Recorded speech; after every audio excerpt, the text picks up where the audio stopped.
కుప్పం అభివృద్ధి ఫార్ములాను పులివెందులలో అమలు చేసి ప్రజలకు సేవ చేస్తామని కమలాపురం ఎమ్మెల్యే పుత్తా చైతన్యరెడ్డి చెప్పారు. పులివెందుల జెడ్పీటీసీ ఎన్నికల్లో టీడీపీ అభ్యర్థి లతారెడ్డి గెలుపు పట్ల ఆయన సంతోషం వ్యక్తం చేశారు. ఈ స్ఫూర్తితో మరింత ముందుకు వెళ్తామంటున్న ఎమ్మెల్యే పుత్తా చైతన్యరెడ్డితో మా కడప ప్రతినిధి వనం Sharma face to face. Development చేశారో అలా అదే విధంగా ఈడ డెవలప్మెంట్ చేస్తూ ఆ ఫార్మించినటువంటి ఫలితాలు టీడీపీకి అనుకూలంగా రావడంతో ఆ పార్టీ నాయకులకు ఆశాలు వ్యక్తమవుతాయి. ఈ సందర్భంగా మనతో కమలాపురం ఎమ్మెల్యే చైతన్యరెడ్డి సార్ చెప్పండి, ఎన్నికలను ఎలా చూడాలి? జనాలు ఎప్పుడు కూడా వాళ్ళ ప్రజాస్వామ్యంలో వాళ్ళకి గెలువనివ్వాలి, వాళ్ళకు అవకాశం ఇవ్వాలి. ఎన్ని రోజులు అనగొడతారు? ఒక 30 ఏళ్ళు 40 ఏళ్ళు అనగదొక్కు పెట్టారు.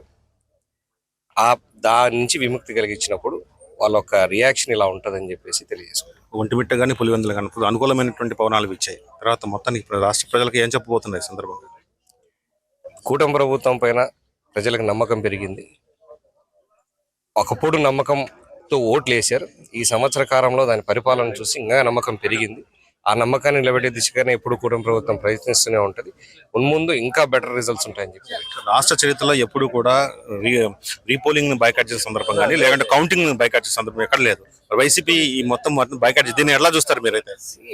ఎన్ని రోజుల నుంచో మా అడ్డ ఇది అని చెప్పుకొని బతికిన రోజులు ప్రజలు తిరగబడుతున్నారు, ఓటు మారిపోతుందని చెప్తే ఆ రిజల్ట్ వాళ్ళకు జీర్ణించుకోలేక మనం పోటీ చేసి ఓడిపోయినాం అనిపించుకునే దానికన్నా ఈ డ్రామాలు ఆడితే బాగుంటుందని చెప్పి వాళ్ళు చెప్పుకున్నారు. ఆ డ్రామాల ప్రకారం వాళ్ళు ఆ బాయ్కాట్ చేయడం జరిగింది. అంతే తప్పితే చేతనైతే ఎలక్షన్ పెట్టుకోమని చెప్పారు. ఒక చిన్న ఇన్సిడెంట్ కూడా లేకుండా ఎలక్షన్ జరిగించారు. మాకు వాళ్ళు ఊరికే ప్రెస్ మీట్ పెట్టి మమ్మల్ని ఓటు నేర్పిలేదు, ఎస్పీ గారు రావాలన్నారు. పోలీసులు పోయి రండి మేము వేపిస్తామని చెప్తే కూడా మేము రామని చెప్పినాం.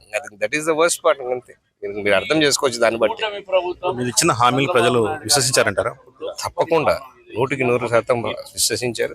దాని రిజల్ట్ ఈ రోజు కుప్పం ఫార్ములాను ఇక్కడ అమలు చేశారంటే ఒక ఆరోపణల మీద కుప్పంలో ఎలా డెవలప్మెంట్ చేశారో అలా అదే విధంగా ఈడ డెవలప్మెంట్ చేస్తూ ఆ డెవలప్మెంట్ ఫార్ములాను ఇక్కడ కూడా ఇంప్లిమెంట్ చేస్తారు.